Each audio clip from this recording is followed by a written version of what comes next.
Panayoli from Yahoo Sports. My question would be, your face was swelling up really badly. Were you having difficulty seeing as the fight progressed? No. No, I wasn't having difficulty seeing it all. I'm sorry. I said no, I didn't have difficulty seeing it all. Okay. And then lastly, did you feel when the fight started, like, did you feel good or did you feel like it was, maybe one of those nights? I felt cool. I thought, I could definitely do enough to win the fight, but I felt good. And like I said, I'm not here to make any excuses. I'm a grown man. I decided to agree to the weight and get down to it, and that's what I did. So, take no excuses. Hats off to the champion tonight. All right. Errol, straight back. Dan Raphael from Big Fight Weekend. I wanted to know, I know it's only a few minutes removed from the end of the fight. How do you think you're going to deal with this going forward, tomorrow, next week? Are you the kind of guy that's going to just bad night, shake it off, and all is good, or are you going to, stew over this for a while and it's going to hurt bad? Nah, I'm not gonna stew over it at all. I did what I was supposed to do, regardless of the outcome or anything like that. Like I said, I was gonna do something, and I promised everybody I was gonna do it. So I did it as a man. I stood up on my word. So I'm definitely not gonna sulk over this. I'm gonna get right back and get to it. Hopefully at 154 pounds. What's going on, people? It's your man, the YB, back once again. Big shout out to my doggy, the Rat Pack, for coming through and boosting the coin up 100%, no doubt. So, we just heard there from Errol Spence, and this video is important because I believe there's a reason Errol was able to be so composed after such a loss. Yeah, he gave it his all. Do you understand? Do you get that? Yeah. Most dudes these days, like AJ, for example, in the Usyk rematch. AJ in the Usyk rematch, in both fights, but in the Usyk rematch in particular, when he lost his head and started throwing things all around the ring, he did so because he knew. You know what I mean? He didn't leave it all in there. Sometimes, if you've left it all in there and you ain't in your night, what can you really say about that? Errol Spence made a deal. I want all the belts, even though it's not. Listen, in that fight, I don't know whether it's the crash. I don't know whether it's Terence Crawford, the sublime. But Spence, he looked iffy. He did look iffy. He looked like he's been looking iffy for a while, though. Again, it might be the crash. I don't know. It could be, most likely, it's a combination of all three. Nonetheless, though, Errol Spence could have easily said, and yes, we would have called him a duck, but he could have easily said, as many other people do, most people stay ducking. Yeah? Triple G stayed ducking Andre Ward. Fact. Yeah? Stay ducking him. Oh, there's no money in that fight. Well, damn it. What's your point? You're ducking. Do you understand? It's called boxing. It's not called moneying. You get that, people? Anytime someone mentions money, it means you ain't a boxer. You're a moneyer. A pocket digger. So, Errol Spence could have easily took his big ass up there. Oh, the weight drained. And no. He made a deal. He said he wanted all the belts. And against his interest, he stayed there. And we saw what happened. Looking back, obviously, he never should have stayed there. And even at 154, you're going to get punched up again. But still, this is what being real is, people. And this is why I believe... Obviously, Errol going to be hurting inside. No one wants to lose. Errol's a winner, yeah? But still, he can put his head on the bed at night and know. He can watch that fight back. And yeah, the tactics, and yeah, a lot of people are coming out now and saying, oh, the tactics were wrong. I don't know about all that. If you watch Errol Spence's fights back, that's what he does. He comes forward with that, he pushes that jab forward and then steps in with big shots to the body. That's what he's always done. Yeah, he kind of lunges in, pop, pop, bang, and body shots. So I don't know about all this, you need to do this, you need to do that. He did what? It's a bit like Wilder. We can all look at Wilder and say, he need to do this, he need to do that. But at the end of the day, that's not what we can ask for a man. We can't ask for a man to be the perfect boxer of all time. All we can ask for him is to bring what he's supposed to bring and crash out. Errol Spence crashed out. Fair play to him. which is very rare today. I even say that Pitbull Cruz, I was a bit of a Pitbull Cruz fan, but he lost me at the weekend. Yeah, that was corny. He just in there, he wasn't crashing out, was he? He was just in there. And then after I think he lost the fight. Truth be known, I think he lost to that guy. I think it was robbery. Yeah, that guy was boxing his head off. He wasn't doing nothing. Cruz was just sitting there following him around. He lost that fight, bottom line. But Pitbull Cruz, for example, he in there, you know what I mean? He weren't trying to find a way, was he? Pitbull Cruz wasn't desperate to win. He was kind of on. He was just cruising, it looked like, to me. Errol Spence, man. He was, I don't care what no one says. He was desperate to win. Desperate. Every time he got knocked down, he come back fighting. I got more shivers going down my spine again. That's what I think that's what the game's about, personally speaking. I think even, who was it? Was it Tommy Hearns versus Hagler? And Hagler was... but you know what? I mean, Hearns. I think Hearns went down a few times. But even Hearns, though. Hearns, for a lot of it, was backpedaling. Hagler was on his ass, kind of thing. Errol Spence, to his credit, every time he got put down, yeah, he'd get up and he'd be the one coming straight, walking straight in, kind of thing. That there is raw, unadulterated man, people. Yeah, it's not AJ who loses a fight against a middleweight. Oh, my name's AJ and I'm 250 pounds. The fans need to understand that it's not easy being 250 pounds. Stop pumping weights then. Yeah?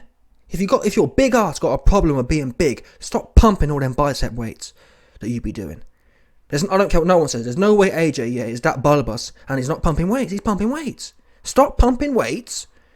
And it's funny, years ago, AJ said, I don't pump weights. I see him in Texas, deadlifting and whatever else. So you are pumping weights then. Yeah? Your big ass, excuse though, isn't it? Bottom line, it's the worst excuse too. But the reason AJ mad and he's looking at everything else, because he's looking at everything else outside of himself. Rather than saying, I just ain't a dog, like Errol Spence. He's going to blame, that's what most people blame, things that are external to them. Yeah?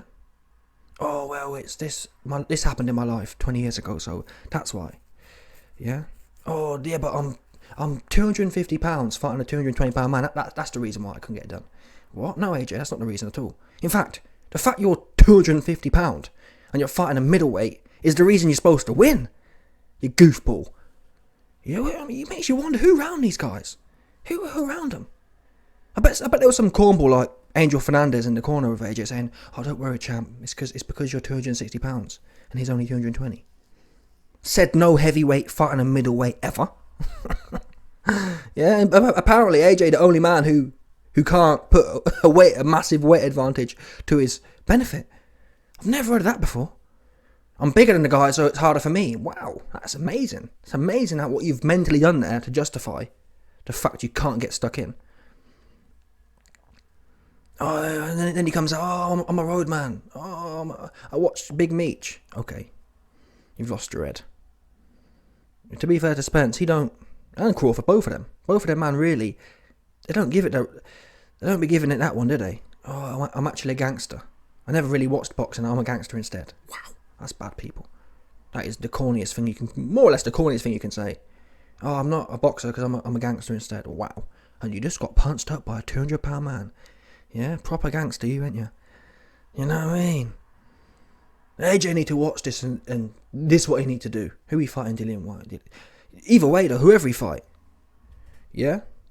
Since you've flown out to Texas, you need to watch this fight. This is how you go out, AJ. Don't forget, AJ, yeah, I don't need to go for the stoppage because, oh my God, you fell off.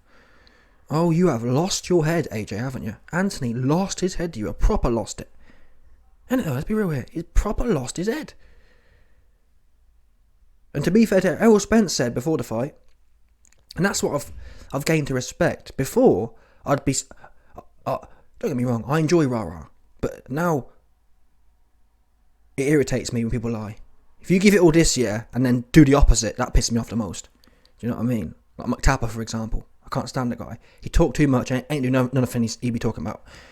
But Errol Spence and Crawford, to be fair, was kind of critical of them, saying, "Oh, they need to talk more." Well, actually, no, that's a lie. I think they should have talked more. Based on what we saw, yeah, they should have talked more. My issue is with people setting the standards high and then doing absolutely nothing they've said. Do you know what I mean? Doing none of it. Oh, Terence Crawford and Errol Spence, to their credit, they said, I'm not looking for the knockout, but if it comes, listen, the way them two men were fighting, Crawford could have easily sat back and pop. That jab, for example, he could have jabbed. I reckon Terence Crawford probably could have, on that night, could have stopped Errol Spence with a jab. Truth be known, that was one of his most effective punches. Pop all night. He didn't. He was in a madness. Truth be known, Crawford was everywhere. He was everywhere and then nowhere when it came to Spence's. Terence Crawford was everywhere with his own offense, and then nowhere with his own defense. Like, it was crazy. It was like, have you seen computer games like Tekken or whatever, where some guy can like shift in time and shift in space, like, lick you up and then shift again? That's what it was like. He was slipping in, whacking, and rolling off, and then just mad things all over. Crazy, fascinating to watch. But yeah, salute to Spence, man. He real, he legit, he packing. Let's think about this now. How many fighters, yeah, in the last 10 years can you say is packing like this? And the reason I hold Spence and Crawford in, or particularly Spence, because I believe Crawford would have done the same thing as well. But we just haven't seen Crawford tested like this yet, bottom line. You only really know what someone's going to do. Would I bet that Crawford would go out like this as well? I do, I would bet. But still, I've made them bets in the past before. Spence, how many fighters we can say go in there like Spence? Go on, how many? Wilder? Yeah, but no, because Wilder fight bums, for the most part. Then again, he fought Fury, didn't he? Yeah, okay. When Wilder stepped up against Fury, he got punched up. So yeah, fair play to Wilder. So Wilder, can you say it about Fury? I think Fury's kind of half there himself, but he just don't want to take the challenges, does he? But when Fury went down in the first fight against Wilder, he got up fighting. When Fury went down in the first fight against Cunningham, or the Cunningham fight, he got up and he fought back. So I have to give him some credit. I don't hold him to this level though. This level here is the ultimate crash dummy, and in a respectful way. I got the utmost respect for Errol Spence. Very few fighters have gone out like this. Very few, literally crashing out. Yeah, this is the definition of it. What Errol Spence did the other night, and I have to salute it. Not once did I see him resigned to being a punching bag. If that makes sense. Don't get me wrong. He got punched up a lot. Got punched a lot. But he never Mikey Garcia, did he? Or AJ'd. AJ in there, and he's like just on the ropes, and he don't want to come off the ropes. And Mikey Garcia, when Spence fought Mikey Garcia, Spence never did that, did he? Yeah, when Spence fought Mikey Garcia just stood there with his earmuffs on, like a muppet. Do you understand? Scared to death of, you know what I mean, meeting his maker. No one can sit here and say Errol Spence, he had no problem going there. Yeah, he 100%. If Terence Crawford could have sent Errol Spence to Valhalla, he'd have been going there. That's what it was. Show me where. At what point do you see Spence like, I don't really fancy this anymore? He was fancying it the whole way. He had no chance as well. That's what I mean. This is rare, people. You have to appreciate this. Super rare. The quality of man in Errol Spence. You understand? Extremely, it's the pinnacle. Again, how many examples are there? Very few. Very few. And even then, he can't even really count the Fury one. Because Fury was clipped. He wasn't getting beat up, was he? It's completely different when you're getting beat up, I believe. Anyone can get clipped and get up. Not anyone, sorry. That's still better than Ryan Garcia, but still. Once you've being hit with one punch and not know nothing about it, isn't the same as being beat up, like Errol Spence getting beat up. From what I've heard, when you get hit hard in the head and you're knocked out, you don't know much about it. You're just out, and then you either wake up or you don't, kind of thing. It's not painful. What Errol Spence was going through, it looked painful when it was painful. That's what I believe is the ultimate. The whooping Wilder got, that was painful as well. Fair play to him. Fury's never been whooped into a painful state, so I can't give Fury that credit. Whatever fighters are there.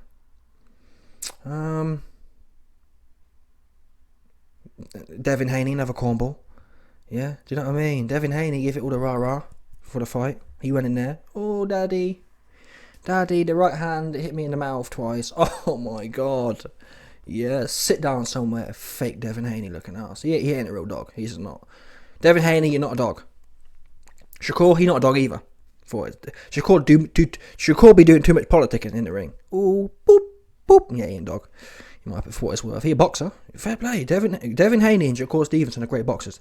They ain't dogs like Crawford or Spence.